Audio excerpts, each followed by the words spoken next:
Hello friends, welcome to government exams coaching. मैं हूं कपिल और आप देख रहे हैं जनरल साइंस के मोस्ट इंपॉर्टेंट क्वेश्चंस की सीरीज का क्विज नंबर 2। आगे भी इसी तरह की वीडियोस को देखने के लिए आप हमारे YouTube channel government exams coaching को सब्सक्राइब कर सकते हैं। तो चलिए दोस्तों, शुरू करते हैं।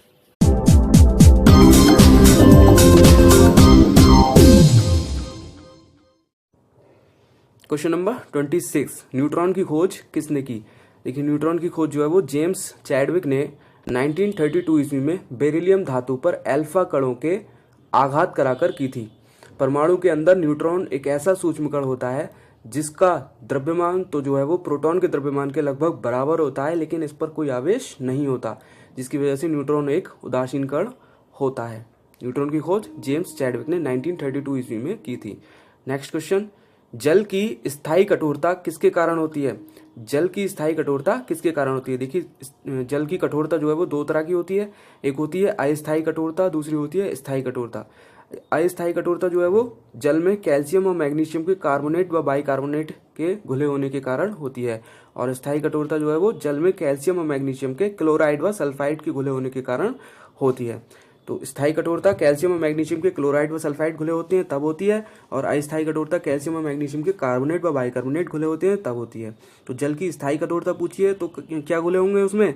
स्थायी कठोरता के लिए क्लोराइड व सल्फाइड घुले होंगे। कैल्शियम और मैग्नीशियम के क्लोराइड व सल्फाइड घुले होने के कारण जो है वो इसकी जल जो है वो स्थायी कठोरता जल की होती है। नेक्स्ट क्वेश्चन, चंद्रमा पर किसी वस्तु का भार पृथ्वी पर भार के कितने भाग के बराबर होता है? चंद्रमा पर जो भार है, पृथ्वी पर जो भार है वो चंद्रमा पर कितना होगा? तो वो होता है चंद्रमा पर पृथ्वी के भार का 1/6। मान लीजिए कि अगर पृथ्वी पर किसी व्यक्ति का वेट जो है वो 60 kg है, 60 किलोग्राम केजी पृथ्वी पर है, तो चंद्रमा पर उसका जो वेट होगा वो 60/6 यानी 60/6 से, तो वो होगा 10 kg। चंद्रमा पर उसका वेट 10 kg होगा। चंद्रमा पर किसी वस्तु का भार पृथ्वी भार के 1/6 भाग के बराबर होता है। नेक्स्ट, इंसुलिन की खोज किसने की? इंसुलिन की खोज जो है वो सर फ्रेडरिक ग्रैंड बेंटिंग ने की थी। सर फ्रेडरिक ग्रैंड बेंटिंग ने की थी। नेक्स्ट, एनीमिया रोग किसकी कमी से उत्पन्न होता है? देखिए, शरीर में फोलिक एसिड, आयरन व विटामिन B12 की कमी से जो है वो एनीमिया रोग होता है। इस रोग से शरीर में ब्लड सेल्स का स्तर जो है वो सामान्य से भी कम हो जाता है। एनीमिया का सबसे बड़ा कारण जो है वो शरीर में खून की कमी होना है। एनीमिया के कारण रोगी हमेशा थका हुआ फील करता है, जिससे उसकी कार्य क्षमता, वर्क कैपेसिटी जो है वो प्रभावित होती है। एनीमिया में पेशेंट को ज़्यादा से ज़्यादा आयरन युक्त भोजन लेने की सलाह जो है वो दी जाती है, जिससे खून की कमी को जल्द से जल्द पूरा किया जा सके। एनीमिया रोग किसकी कमी से उत्पन्न होता है? आयरन की कमी से। नेक्स्ट, फोटोग्राफी में प्रयुक्त किया जाने वाला हाइपो रासायनिक दृष्टि से क्या होता है? फोटोग्राफी में प्रयुक्त किया जाने वाला हाइपो जो है वो रासायनिक दृष्टि से सोडियम थायोसल्फेट होता है। सोडियम थायोसल्फेट जिसको हाइपो बोलते हैं, वो फोटोग्राफी में भी यूज किया जाता है। नेक्स्ट, क्षार का जलीय विलयन क्या करता है? क्षार का जलीय विलयन, देखिए, क्षार का जलीय विलयन जो होता है वो लाल लिटमस को नीला कर देता है, और अम्ल का जलीय विलयन जो है वो नीले लिटमस को लाल कर देता है। क्षार का जलीय विलयन लाल लिटमस को नीला करता है, अम्ल का जलीय विलयन नीले लिटमस को लाल कर देता है। तो अब यहाँ पर क्षार का जलीय विलयन पूछा जा रहा है। क्षार का जलीय विलयन जो है वो लाल लिटमस को नीला कर देगा। ठीक है जी। नेक्स्ट, कोई वस्तु 5000 हर्ट्ज पर कंपन कर रही है, उत्पन्न ध्वनि का आवर्तकाल क्या होगा? कोई वस्तु जो है वो 5000 हर्ट्ज पर कंपन कर रही है, उसका ध्वनि का आवर्तकाल क्या होगा? देखिए, आवर्तकाल जो होता है उसका एक फॉर्मूला होता है, आवर्तकाल = 1/आवर्ती। देखिए, आवर्ती हमें दी हुई है 5000 हर्ट्ज, तो 1/5000 = 0.0002 सेकेंड जो है वो हमारे आवर्तकाल आ जाएगा, 0.0002 सेकेंड। नेक्स्ट, विद्युत धारा को किस यंत्र की सहायता से मापा जाता है? विद्युत धारा को जो मापा जाता है वो मापा जाता है अमीटर की सहायता से। अमीटर की सहायता से विद्युत धारा को मापा जाता है। नेक्स्ट, वायुमंडल में कार्बन डाइऑक्साइड की मात्रा में वृद्धि करने का कारण क्या होगा? वायुमंडल में कार्बन डाइऑक्साइड की मात्रा में वृद्धि करने का कारण क्या होगा? तो वो देखिए, कार्बन डाइऑक्साइड जो है वो एक ग्रीन हाउस गैस है जो कि हमारे वायुमंडल पर काफ़ी इफेक्ट डालती है। तो अगर वायुमंडल में CO2 की मात्रा में वृद्धि कर दी जाए तो टेम्परेचर जो है वो बहुत हाई हो जाएगा। टेम्परेचर जो है वो बहुत हाई हो जाएगा। नेक्स्ट, स्पेक्ट्रम के 7 रंगों में सबसे अधिक तरंगदैर्घ्य किसकी होती है? स्पेक्ट्रम के 7 रंगों में सबसे अधिक तरंगदैर्घ्य जो होती है वो होती है लाल रंग की, और जो होती है वो 6200 एंगस्ट्रॉम से लेकर 7800 एंगस्ट्रॉम तक इसकी तरंगदैर्घ्य जो है वो होती है। नेक्स्ट, कुकिंग गैस किन गैसों का मिश्रण होती है? कुकिंग गैस जो है वो ब्यूटेन और प्रोपेन गैसों का मिश्रण होती है। कुकिंग गैस ब्यूटेन और प्रोपेन गैसों का मिश्रण होती है। एलपीजी गैस ब्यूटेन प्रोपेन गैसों का मिश्रण होती है। नेक्स्ट, हड्डियों में फास्फोरस किस रूप में पाया जाता है? हड्डियों में फास्फोरस जो पाया जाता है वो पाया जाता है कैल्शियम फास्फेट के रूप में। कैल्शियम फास्फेट के रूप में हड्डियों में फास्फोरस पाया जाता है। नेक्स्ट, तंत्रिका कोशिका किसमें पाई जाने वाली कोशिका है? तंत्रिका कोशिका किसमें पाई जाने वाली कोशिका है? देखिए, तंत्रिका कोशिका जिसे इंग्लिश में न्यूरॉन भी कहते हैं, वो मस्तिष्क में पाई जाती है। वो पाई जाती है मस्तिष्क में। मस्तिष्क में पाई जाने वाली तंत्रिका कोशिका का कार्य जो है वो मस्तिष्क से सूचना का आदान प्रदान करना और एनालिसिस करना है। तो तंत्रिका कोशिका मस्तिष्क में पाई जाती है। नेक्स्ट, रेशम के कीड़े पालने को क्या कहते हैं? रेशम के कीड़े पालने को सेरीकल्चर कहते हैं। कच्चा रेशम बनाने के लिए रेशम के कीटों का पालन जो है वो रेशम उत्पादन कहलाता है। रेशम उत्पादन में भारत चीन के बाद जो है वो दूसरे नंबर पर आता है। रेशम उत्पादन में भारत चीन के बाद दूसरे नंबर पर आता है।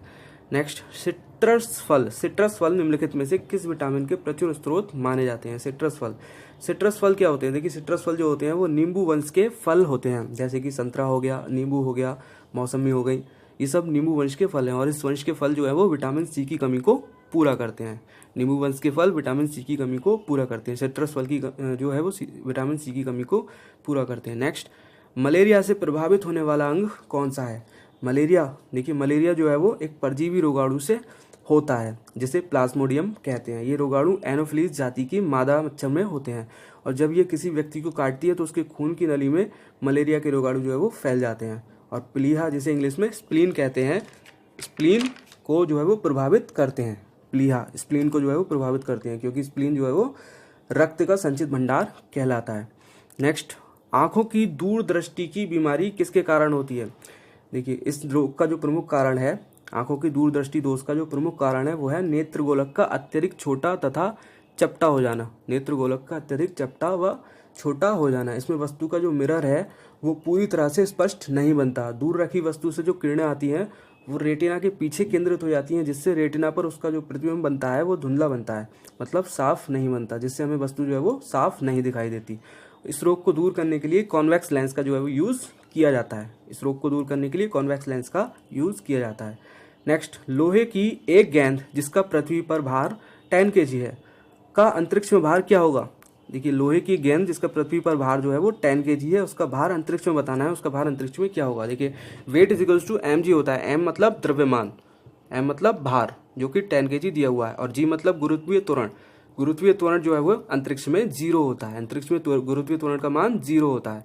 तो अगर पृथ्वी पर किसी चीज का भार कितना भी हो, अंतरिक्ष में उसका भार 0 ही होगा, क्योंकि अगर mg की 0 से मल्टीप्लाई करेंगे, अगर 10 की 0 से मल्टीप्लाई करेंगे तो 0 जो है वो आंसर आ जाएगा। तो लोहे की गेंद का भार पृथ्वी पर 10 kg है, अंतरिक्ष में उसका भार 0 kg होगा। नेक्स्ट, निम्न में कौन सा एक प्राकृतिक बहुलक नहीं है? प्राकृतिक बहुलक नहीं है कौन सा? देखिए, ऊन जो है वो भेड़ से प्राप्त होती है, और रेशम जो है वो रेशम के कीड़े का निर्माण जो रेशम करता है, रेशम के कीड़े से रेशम का निर्माण होता है, और जानवरों की स्किन से जो है वो चमड़ा बनता है, लेकिन नायलॉन जो है वो मशीनों के द्वारा बनाई जाती है। तो नायलॉन जो है प्राकृतिक बहुलक नहीं है। नेक्स्ट, वाहनों से निकलने वाली प्रदूषित गैस कौन सी होती है? वाहनों से निकलने वाली प्रदूषित गैस होती है कार्बन मोनोऑक्साइड। कार्बन मोनोऑक्साइड जो है वो वाहनों से निकलने वाली प्रदूषित गैस होती है।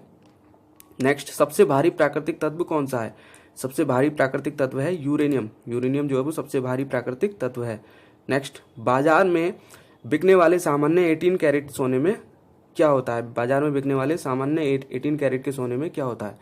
देखिए, सबसे शुद्ध सोना जो होता है, मैं आपको बता दूं, वो होता है 24 कैरेट का। सबसे शुद्ध सोना जो होता है वो होता है 24 कैरेट का। और ज्वेलरी बनाने में सोने के साथ जो है वो अन्य मेटल्स भी मिलाई जाती हैं, जिससे मजबूती आती है। तो 18 कैरेट के आभूषण में सोने की परसेंटेज जो होती है वो 75% होती है। मतलब 18 कैरेट के सोने में 75% ही सोना होता है, बाकी 25% क्या होता है? बाकी 25% अन्य धातुएं होती हैं। इसका मतलब 18 भाग सोना और 6 भाग जो है वो अन्य धातुएं होती हैं। 18 भाग सोने का होता है 18 कैरेट सोने में, और 6 भाग जो है वो अन्य धातुओं की होती हैं। नेक्स्ट, 3 प्रकोष्ठ वाला हृदय किसका होता है? 3 प्रकोष्ठ वाला हृदय जो है वो मेंढक का होता है। देखिए, मेंढक जो है वो एम्बीफिया वर्ग के अंदर आते हैं। इनका हृदय जो वो 3 चैम्बर्ड का होता है, 3 चैम्बर्ड का हृदय इनका होता है। और मछलियों में केवल 2 चैम्बर्ड हार्ट होता है, और पक्षियों में 4 चैम्बर्ड हार्ट होता है। तो 3 प्रकोष्ठ वाला हृदय होता है मेंढक का। नेक्स्ट, शरीर में अतिरिक्त ग्लूकोज ग्लाइकोजन में परावर्तित होकर कहाँ भंडारित रहता है? शरीर में एक्स्ट्रा ग्लूकोज जो है वो ग्लाइकोजन में चेंज होकर कहाँ स्थित, कहाँ भंडारित रहता है? देखिए, हमारी बॉडी में ग्लूकोज का जो लेवल है वो डेफिनेट रहता है, निश्चित रहता है। कभी कभी आवश्यकता से अधिक ग्लूकोज अगर ब्लड में आ भी जाता है तो वो लीवर में पहुंचकर यानी यकृत में पहुंचकर ग्लाइकोजन में चेंज हो जाता है और बॉडी में जो है वो इकट्ठा हो जाता है। जब ब्लड में ग्लूकोज की कमी हो जाती है तो ग्लाइकोजन फिर से ग्लूकोज में चेंज होकर ब्लड के लेवल को जो है वो बनाए रखता है। ठीक है जी।